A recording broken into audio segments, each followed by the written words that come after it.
Hey, my name is Matt Jumper. I am a visual designer and no-code developer, and today I'm going to share my top 3 reasons why I use Framer every day in my work stack and not Webflow. For some background, I've been designing digital experiences for well over a decade, and I say digital experiences and not just websites because that is somewhat of an important distinction. I've worked at ad agencies, tech companies, startups. I've built my own software products, freelanced. Now I run my own studio. Point is, I've been in a lot of different development setups, and while each of them obviously have their own fun parts and not so fun parts, they also have their own unique needs and tools to fulfill those needs and some creative ways to use those tools. So that being said, right now I work exclusively in Framer for my current setup, which is running a studio and building mostly marketing sites for my clients. But if I were to give the advice to myself at any point in my career working in those different environments that I mentioned, it's not necessarily a one-size-fits-all answer. Fundamentally, Webflow and Framer are not very different. So if you're looking to decide between the two, hopefully I can help answer that in this video. But first, a quick disclaimer, I am a Framer partner, but they are not paying me to make this video. These are my honest takes and true stories just based off of my own experiences, however limited or not limited they may be. But yeah, let's get into it. So the first thing is essentially how intuitive and easy the platform is to use and what the learning curve associated with the platform is. So Webflow, I first heard about them a few years ago, and obviously I heard great things and I saw all those YouTube ads as everybody does.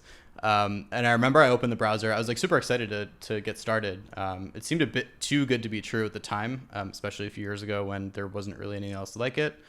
But I opened up the browser, I poked around for like 5, 10, 15 minutes. I don't know what it was. But I just got really overwhelmed and actually just kind of bailed. I just closed the window and never got back to it in Figma at the time, or it could have been Sketch. It was a while ago. But the UI just really made me feel out of my element in Webflow. My initial impression was that it felt like it was made for web developers that wanted a bit more of a visual experience to building, which just wasn't aligned with what I was looking for at the time or what I was intrigued by. I knew I could learn the tool if I wanted to, but I felt like there was an investment there that at the time I just really didn't have the time to do.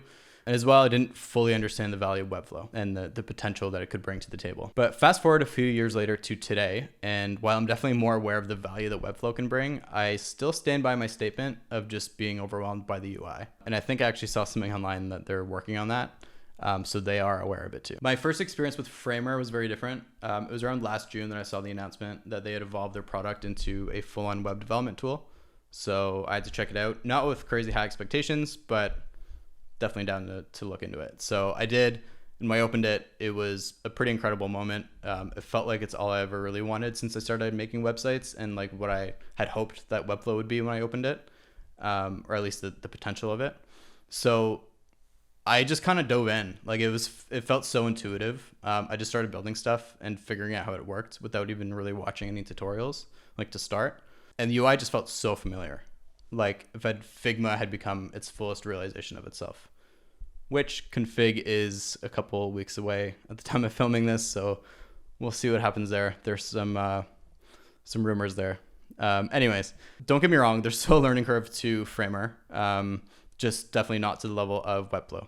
But I think that anybody that is familiar with like Figma or Sketch will have no problem getting started in Framer. And again, it'll just feel very familiar. And I think, you'll have more of a sense of curiosity in how to do new things as opposed to getting frustrated with how confusing the UI might be.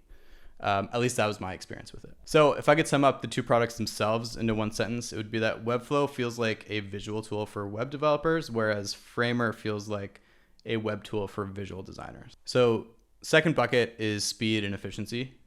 And with Webflow, I think once you get past that steeper learning curve, you'll realize that there is a reason for it. And then you can become really fast and proficient. And there's a lot of Webflow developers that are crazy fast. You can definitely get there. But I think coming out of the gate, for somebody that's never opened either platform, I would personally bet that you'll have a much easier time in Framer. And if you look on Twitter, that's generally the consensus. But even outside of the learning curve of the interface, Webflow, in my opinion, just doesn't really prioritize design or any like kind of creative thinking outside the bounds of development, which Framer does pretty well. But I think that's also likely intentional. And I respect that they're not like panicking by Framer's explosive growth, or at least not from the outside that we can see. So yeah, definitely respect to the Webflow team. And like I said before, I never got over the learning curve. And these are just my opinions based on my own experiences and observing the communities. Jumping to the other side, in the same week that I discovered Framer, I was in the planning state of a microsite for a client's marketing campaign. And I figured this would be the best time to actually just try out Framer in the real world and not just like a side project or like tinkering around. So for that project, I dove in and just like built the site so fast, watched a few tutorials, but we ended up saving a decent amount of money in the budget and like on development costs, and we delivered the project ahead of schedule and actually put in like more fancy things in the site than we had initially pitched, because those things are typically just nice to haves and a bit more expensive and don't typically get approved in budgets. So that's awesome. But from there I was like, okay, this is pretty legit. Let's see what else I can do. And since then, I've delivered over a dozen client sites on top of all the other stuff I'm building. And every time I'm still amazed by how fast I can build and ship all of these sites. And in general, I think the more intuitive a tool is, obviously the faster you're going to be inside of it. But it's not just Framer's interface that resembles Figma, but some of their features too.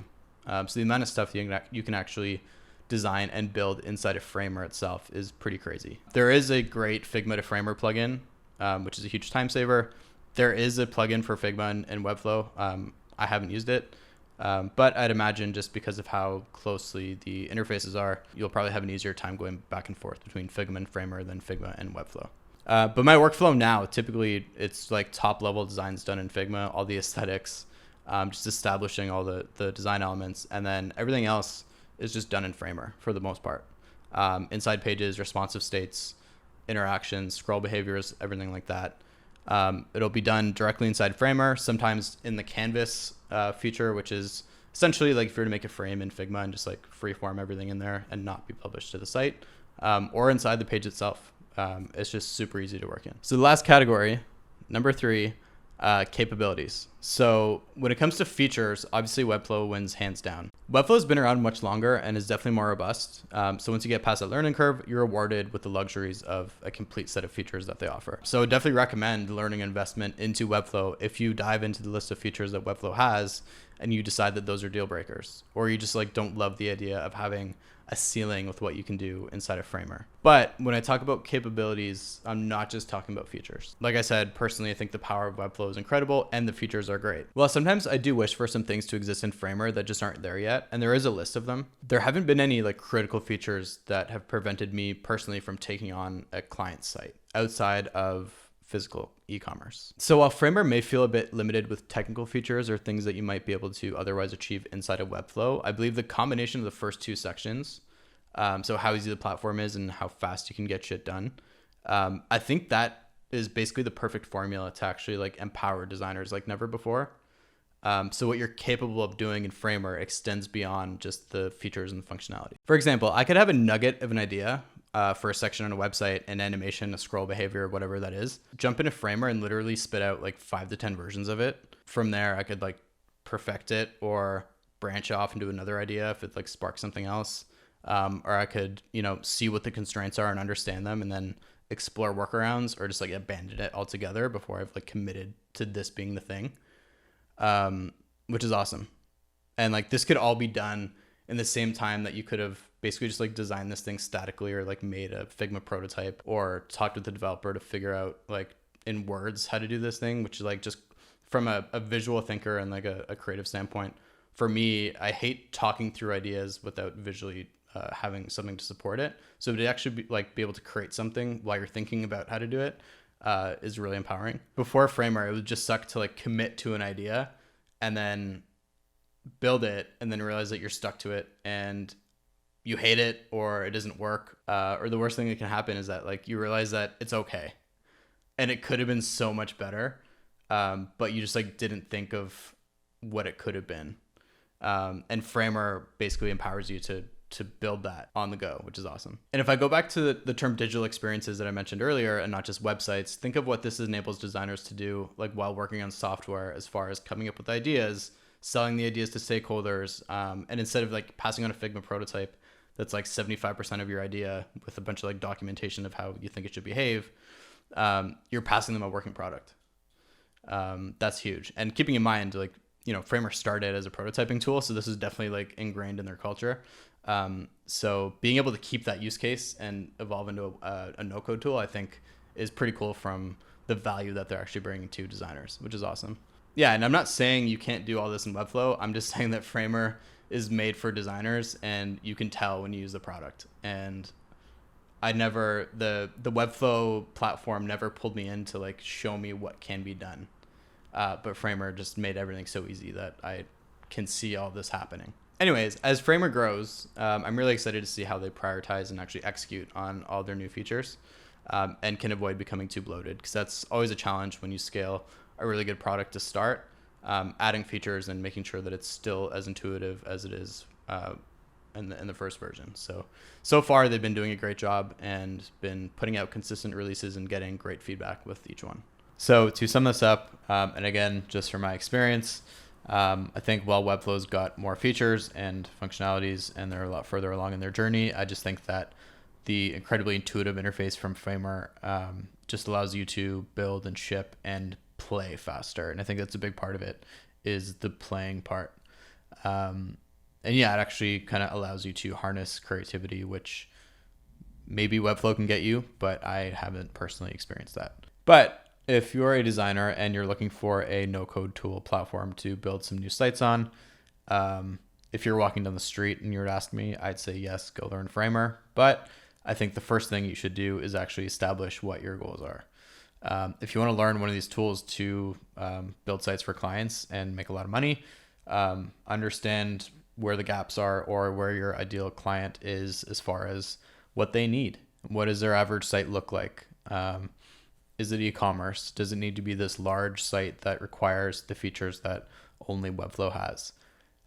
From there, you should be able to get a decision. But chances are, if you're just starting with one of these tools and just playing around and just like eager and excited by the opportunity, you probably won't need anything crazy for a while, and you might not need the unique things that Webflow offers until down the road. So for that, I'd say just start with Framer, and I think down the road, when the time comes, you can always just transfer your knowledge that you learn from Framer into Webflow, and hopefully get over that learning curve a bit easier.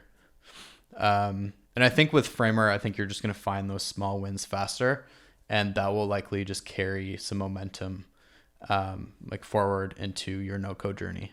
So I hope you found my take on this helpful and all that made sense. And if you have any requests for me of more content on Flux about Framer, let me know in the comments below. And lastly, if you do decide to try Framer and you love it and you want to publish a site and you want to use a pro plan, you'll actually get 3 months free with my code pro-yearly-partner. And you apply that at checkout, and you can use the link below to do that. Thanks for watching. Appreciate you taking the time. Hope to see you soon.